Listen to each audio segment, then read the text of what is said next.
Penguin Audio presents Heads You Lose by Lisa Lutz and David Hayward. Read by Abby Craden and Ryan Gazelle. Editor's Note. Dear Reader, in the spring of 2009, the New York Times-bestselling crime novelist Lisa Lutz decided to collaborate on a murder mystery with a longtime friend and ex-boyfriend, freelance editor and poet David Hayward. The practical workings of the collaboration were as follows. Lutz would write the first chapter and all odd-numbered chapters thereafter. Hayward would write the even ones. They would not outline or discuss what they were working on. Each author would read the other's chapter blind. Neither author was allowed to undo a plot development established by the other. A few details about the presentation of the text warrant explanation.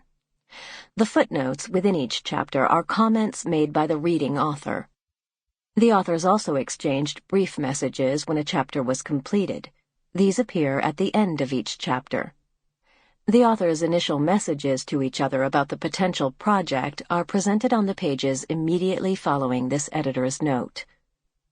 Lutz told me she saw the project as an experiment, a challenge, a new way of writing that might spur creativity to higher levels. I leave it to you to judge the results. For reasons that will become obvious, both authors refused to come together to revise their work. I present it to you in its original form. While unorthodox in structure, it is nevertheless a novel. It just happens to tell more stories than either author intended. Signed, the editor.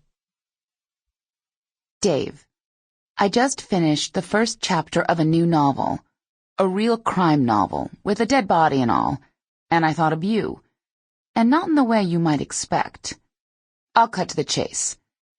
What would you say about making a go of another collaboration? And no, I have not recently suffered a head injury. There's just something about this project that makes me feel like two heads might be better than one. I know what you're thinking. Yes, our last attempt at collaboration, the FOP, was an epic disaster. A month-long volcano of insults, followed by a few years of complete silence qualifies, yes? Sometimes I don't know how we survived it, not to mention several other battles. But this is, 13 years later? We're older, wiser, and probably too tired to fight with that level of vigor. And maybe the FOP was doomed from the start.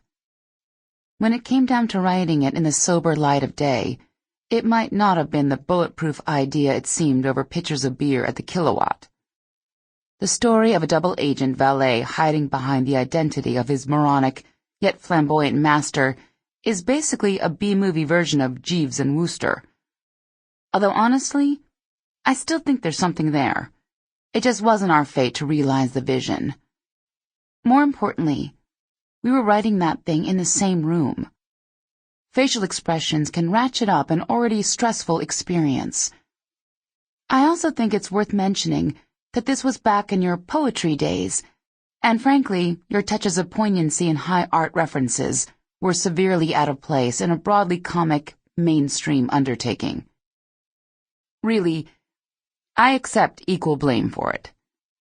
I had no patience and was often quite rude. Let me just offer up an overall mea culpa. But forget about the FOP. This is not the FOP. This is an as-yet untitled crime novel that I think has some potential. Okay, time to address the other elephant in the room. I know you're still bitter about you-know-what. It's true. In the very beginning, you helped brainstorm a few character details and offered some valuable footwear consultation. But it was always my screenplay, not a joint venture. And after the brutal struggles over the FOP, did you really expect me to ask you to collaborate again? Still, I know you felt betrayed, especially since the FOP went nowhere, and my solo project got made, even if it did go straight to video. But that's all in the past. This is my olive branch to you. Sample complete. Ready to continue?